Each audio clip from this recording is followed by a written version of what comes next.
नमस्कार, बहुत बहुत स्वागत है आप सभी का आप ही के यूट्यूब चैनल मेनका मैम पर। और हमारा केवीएस का सीरीज चल रहा है जिसमें मैंने 3 पेपर ऑलरेडी करा दिए हैं। उसी श्रृंखला में आज हम चौथा मॉक टेस्ट लेकर आए हैं जिसमें बहुत ही इंपॉर्टेंट क्वेश्चंस हैं। इससे पहले आप लोग ने वीडियो नहीं देखा होगा तो उसको भी वॉच करिए, क्योंकि उसमें भी बहुत सारे इंपॉर्टेंट क्वेश्चन हैं जो आपके एग्जाम्स के लिए ज़रूरी हैं। तो आज का हमारा पहला क्वेश्चन जो आप देख पा रहे होंगे कि कंप्यूटर से कनेक्टेड डिवाइस जैसे मॉनिटर और प्रिंटर को क्या कहते हैं। मॉनिटर और प्रिंटर क्या है बेटा, आपको ये बताना है। तो ये आपका इनपुट तो नहीं है, इनपुट बिल्कुल नहीं है, ये पेरिफेरल डिवाइस में आता है। पेरिफेरल डिवाइस में क्या क्या आता है, इनपुट भी आता है इसी में, और आउटपुट भी आता है, और मेमोरी भी आता है। आपका पेरिफेरल डिवाइस किसे कहते हैं, जिसमें इनपुट आउटपुट डिवाइस दोनों आए, उसी को क्या कहेंगे, पेरिफेरल डिवाइस कहते हैं। हमारा अगला क्वेश्चन है, एमएस वर्ड में किसी विशेष वर्ड या फ्रेज को डॉक्यूमेंट्स में तुरंत एवं आसानी से लोकेट करने के लिए किस कमांड का प्रयोग करते हैं। जल्दी से आप लोग गेस करिए। आप किसी भी चीज़ को जब खोजते हैं तो किस ऑप्शन की यूज़ करते हैं बेटा, फाइंड का। किस ऑप्शन का यूज़ करते हैं, फाइंड का। और फाइंड की शॉर्टकट की क्या होती है, कंट्रोल प्लस एफ। फाइंड की शॉर्टकट की क्या होती है, control plus yes. MS word नहीं, किसी भी सॉफ्टवेयर पर अगर आपको कोई चीज़ खोजना है तो आप फाइंड ऑप्शन पे जाएंगे और उसके लिए शॉर्टकट की क्या है बेटा, कंट्रोल प्लस एफ। हमारा आज का अगला क्वेश्चन है, फोन लाइन के माध्यम से डिजिटल डाटा सेंड करने के लिए कौन सी डिवाइस है। जल्दी गेस करिए। तो फोन लाइन से जो डाटा, डिजिटल डाटा को कनेक्ट करने वाले डिवाइस है उसे मॉडेम कहते हैं। क्या कहते हैं, मॉडेम कहते हैं। और मॉडेम आपका इनपुट आउटपुट डिवाइस दोनों है, क्योंकि एक बार एनालॉग को डिजिटल में बदलता है और एक बार डिजिटल को एनालॉग में। तो इसका राइट आंसर क्या है बेटा, मॉडेम है। हमारा अगला क्वेश्चन है, इंटरनेट के द्वारा वस्तुओं को खरीदना और बेचना क्या कहलाता है। तो ई कामर्स। क्या कहलाता है, ई कामर्स कहलाता है। इसमें सभी मत लगाइएगा, क्योंकि इसमें केवल वस्तुओं को खरीदने और बेचने की बात कही जा रही है। तो क्या ऑप्शन सही होगा, ई कामर्स। ई का मतलब होता है इलेक्ट्रॉनिक और कामर्स का मतलब होता है व्यापार। लाइनेक्स क्या है, जल्दी से गेस करिए आप लोग, लाइनेक्स क्या है।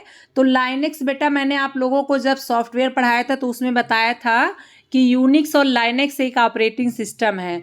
ऑपरेटिंग सिस्टम आपका डॉस भी है, विंडोज़ भी है, और आपका लाइनेक्स और यूनिक्स भी। ये सारी चीज़ें क्या हैं बेटा, ऑपरेटिंग सिस्टम हैं। तो बहुत ही इंपॉर्टेंट क्वेश्चन है, इसको नोट कर लीजिएगा, परीक्षा के लिए बहुत ही महत्वपूर्ण है। आज का हमारा अगला क्वेश्चन है, इंटरनेट किसका प्रयोग करता है। इंटरनेट, इसमें स्विचिंग दी गई है, किस स्विचिंग की तकनीक पे काम करता है। तो पैकेट स्विचिंग की तकनीक पे काम करता है, यानी जो जहाँ की सूचना रहेगी उसी क्षेत्र में उसको डाइवर्ट करता है। तो कौन सी स्विचिंग पे काम करता है, पैकेट स्विचिंग पे काम करता है।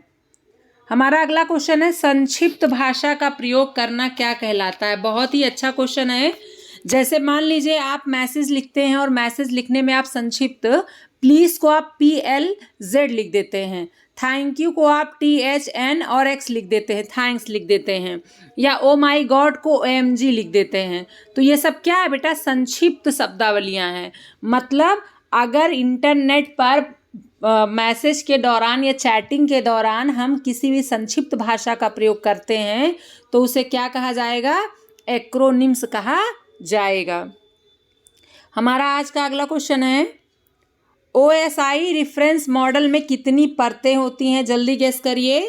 तो इसमें आपका बेटा 7 परतें होती, कितनी परतें होती हैं, 7 परतें होती हैं। ये सारे क्वेश्चन एग्जाम में आ चुके हैं। कह रहा है कि के सिवाय सभी को स्टोरेज डिवाइस माना जाता है। स्टोरेज डिवाइस सारे हैं एक को छोड़कर।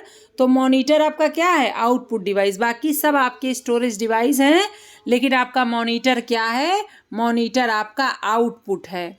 मॉनिटर आपका क्या है, आउटपुट डिवाइस है। जल्दी गेस करिए इसका आंसर, मॉनिटर। मॉनिटर को किस में मापते हैं बेटा, डायगोनली में मापते हैं। किस में मापते हैं, डायगोनली में मापते हैं। निम्न में से कौन सा सेंट्रल प्रोसेसिंग यूनिट का भाग है। पहली बात तो आप जान लीजिए कि जो आपका CPU है, CPU के 3 भाग होते हैं। एक आपका होता है ALU, एक होता है CU और एक होता है मेमोरी। तो इसमें आपका कौन सा नहीं है पूछा है, तो जल्दी आप बताइए इसमें कौन सा नहीं है। इसका राइट आंसर क्या है बेटा? पूछा है सेंट्रल यूनिट का भाग है, नहीं पूछा नहीं है। तो इसमें LU CU मेमोरी, इसमें आपका कौन सा दिख रहा है? ALU। बाकी मॉनिटर प्रिंटर तो आपका आउटपुट डिवाइस है और माउस आपका क्या है? इनपुट है। तो इसमें आपका CPU का पार्ट कौन है? ALU CPU का पार्ट है। ALU का फुल फॉर्म क्या होता है बेटा?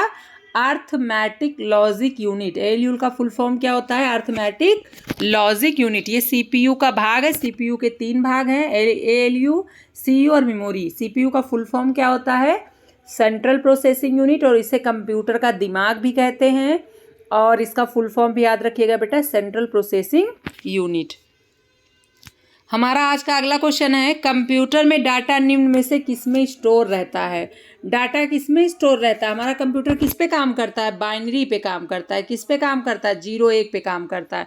तो डाटा किस में स्टोर होगा? 0 1 में ही स्टोर होगा। अगला क्वेश्चन है, स्प्रेडशीट में रो और कॉलम का इंटरसेक्शन क्या कहलाता है? एक रो, मान लीजिए एक्सेल का पेज है, मान लीजिए एक्सेल का पेज है, तो इसका जो आपका ऊपर वाला क्या होता है बेटा? ABCD में होता है, और ये वाला 1 2 3 में होता है। तो आपका एक उधर से आपका कॉलम और एक रो, ये मिला के क्या बनता है? एक सेल बनता है। तो ये बॉक्स आपका क्या है? एक सेल है। तो इसका राइट आंसर क्या होगा? सेल। एक रो और एक कॉलम मिला के क्या बनता है? सेल बनता है। एक रो और एक कॉलम मिला के सेल का निर्माण होता है, जिसमें आप फॉर्मूला फंक्शन को पुट करते हैं, जिसमें आप डाटा को लिखते हैं। हमारा अगला क्वेश्चन है, कौन सा बाइनरी नंबर नहीं है? तो पहले बात आप लोग इसकी बेस जानिए। बाइनरी की बेस होती है 0 और 1, होती कितनी है? 2। तो इसमें आपका ये भी बाइनरी नंबर है, ये भी बाइनरी नंबर है और ये भी, लेकिन ये आपका बाइनरी नंबर नहीं, क्योंकि इसमें 3 आ रहा है। और बाइनरी नंबर में केवल 0 1 यूज़ होता है, 2 और 3 यूज़ नहीं होता है। तो हमारा रॉन्ग आंसर कौन सा है? 1 2 3 यानी ऑप्शन डी। हमारा अगला क्वेश्चन है, अधिकांश वेबसाइट का मेन पेज कहलाता है जो सभी वेबसाइट पेज के डोरवे के रूप में काम करता है। एक वेबसाइट से दूसरे वेबसाइट पे हम कैसे जाते हैं? होम पेज की सहायता से जाते हैं। किससे जाते हैं बेटा? होम पेज की सहायता से जाते हैं, और यहीं से हमारा सारा इंटरनेट पर हमको पहुंचाया जाता है। होम पेज आपका क्या है? मुख्य पृष्ठ है या प्रथम पेज है? मुख्य पृष्ठ या प्रथम पेज है, और ये आपका सब जगह पहुंचाने का काम करता है। हमारा अगला क्वेश्चन है आज का, चिप टेक्नोलॉजी में संक्षिप्त शब्द LSI का पूरा नाम बताना है आपको बेटा। तो इसमें लार्ज स्केल इंटीग्रेशन कहीं दिख रहा है? कौन सा ऑप्शन सही है? ऑप्शन डी सही है। लार्ज स्केल इंटीग्रेशन, इसका ऑप्शन डी सही है। फुल फॉर्म 1 2 आ सकता है। निम्न में आउटपुट डिवाइस नहीं है। कौन सा आउटपुट डिवाइस नहीं है आपको बताना है। तो आप देख रहे हैं माउस आपका क्या है? इनपुट है। बाकी तीनों आपका आउटपुट है। तो इसका राइट आंसर क्या होगा? माउस। माउस आपका इनपुट है, बाकी आपका प्लॉटर, प्रिंटर, स्पीकर, ये सारी चीज़ें क्या हैं? ये सब आपका आउटपुट है। माउस किसने बनाया था? डगलस एंगलबर्ट ने बनाया था। डगलस एंगलबर्ट ने बनाया था। किसने? डगलस एंगलबर्ट ने क्या बनाया था? माउस। और ये इनपुट डिवाइस है। और क्वेश्चन क्या पूछा? आउटपुट डिवाइस नहीं, तो इनपुट आपका इसका आंसर होगा। हमारा आज का अगला क्वेश्चन है, ईमेल में सांकेतिक भाषा का, देखिए वो संक्षिप्त था और ये सांकेतिक है, दोनों में अंतर समझिएगा, नहीं तो एक्रोनिम्स लगा देंगे आप लोग। ये सांकेतिक भाषा की बात कर रहा है, यानी अगर आप ईमेल पे चैटिंग कर रहे हैं तो उस चैटिंग के दौरान अगर आप संकेतों का प्रयोग करते हैं, लिखते नहीं हैं बल्कि संकेतों का प्रयोग करते हैं, तो क्या कहलाता है? इमोटिकॉन कहलाता है। इमोटिकॉन जैसे इस तरह से आप स्माइली भेज देते हैं तो अपनी भावनाओं को आप क्या करते हैं? व्यक्त करते हैं। अपनी भावनाओं को व्यक्त करते हैं, और इसको व्यक्त करना क्या कहलाता है? इमोटिकॉन कहलाता है। ये कंप्यूटर की शब्दावलियां हैं जो आपको समझना पड़ेगा। ईमेल पे सांकेतिक भाषा का प्रयोग करना क्या कहलाएगा? इमोटिकॉन कहलाएगा। हमारा अगला क्वेश्चन है, डॉस पर आधारित एक लोकप्रिय स्प्रेडशीट कौन सा है? तो लोटस। पीपीटी तो आपका पावर पॉइंट है, लेकिन इसने पूछा स्प्रेडशीट, तो स्प्रेडशीट आपको एक्सेल को कहते हैं, लेकिन डॉस पे आधारित है तो लोटस होगा। हमारा अगला क्वेश्चन है, रैम कंप्यूटर सिस्टम पर लोकेट होता है, कहाँ होता है रैम? आपको जल्दी से गेस करना है इसका राइट आंसर। तो मदरबोर्ड पे। कहाँ होता है बेटा? ये मदरबोर्ड पे। इसका राइट आंसर क्या होगा? मदरबोर्ड। मदरबोर्ड आपका क्या है? कंप्यूटर का मुख्य पटल है जिस पे सारे कंपोनेंट जुड़े होते हैं। हमारा अगला क्वेश्चन है माउस, ट्रैक बॉल और जॉयस्टिक क्या है? तो ये इनपुट डिवाइस है, ये तीनों क्या है? इनपुट है। लेकिन कौन सा इनपुट है? पॉइंटिंग डिवाइस है। इनपुट में आपका कौन सा इनपुट है? पॉइंटिंग डिवाइस है। हमारा अगला क्वेश्चन है कंप्यूटर टेक्नोलॉजी में बूटिंग क्या है? कंप्यूटर टेक्नोलॉजी में बूटिंग क्या है? तो जब भी हम कंप्यूटर को खोलते हैं तो जो उसकी स्टार्टिंग प्रक्रिया होती है रीस्टार्ट करने की या स्टार्ट करने की, उसी को आपको क्या कहते हैं? बूटिंग कहते हैं। तो इसका राइट आंसर क्या होगा? पावर ऑफ मोड से कंप्यूटर को स्टार्ट करने की प्रक्रिया कॉल्ड बूटिंग। बूटिंग दो तरह का होता है, वर्म बूटिंग और आपका कूल बूटिंग। कूल बूटिंग आपका जब कंप्यूटर को नॉर्मली स्टार्ट किया जाता है, और हॉट बूटिंग या वर्म बूटिंग का मतलब होता है जब एक बार कंप्यूटर स्टार्ट हो और उसको रीस्टार्ट करना हो। याद रखिएगा, ये क्वेश्चन भी बन सकता है। आज का हमारा अगला क्वेश्चन है कंप्यूटर सिस्टम में BIOS का प्रयोग किसके लिए किया जाता है? जल्दी गेस करिए।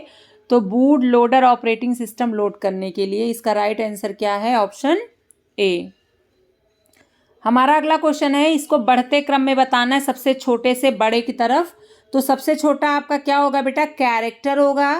कैरेक्टर क्या बनाएगा? फील्ड बनाएगा। फील्ड क्या बनाएगा? रिकॉर्ड बनाएगा। और रिकॉर्ड क्या बनाएगा? डाटाबेस बनाएगा। तो इसका राइट आंसर क्या होगा? Option D. इसको थोड़ा सा ध्यान से पढ़ना होगा। देखिए इसमें कैरेक्टर बाद में है तो ये ऑप्शन गलत हो जाएगा, और इसमें आपका बेस लास्ट में है तो ऐसा कोई ऑप्शन नहीं होता।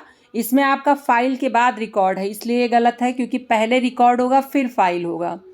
तो आपका राइट आंसर ऑप्शन डी सही होगा। इसका सीरियल कई बार पूछा है तो इसको आप ध्यान रखिएगा। MICR फुल फॉर्म बताइए पहले इसका। MICR में प्रथम 3 अक्षर तो शहर को बताते हैं।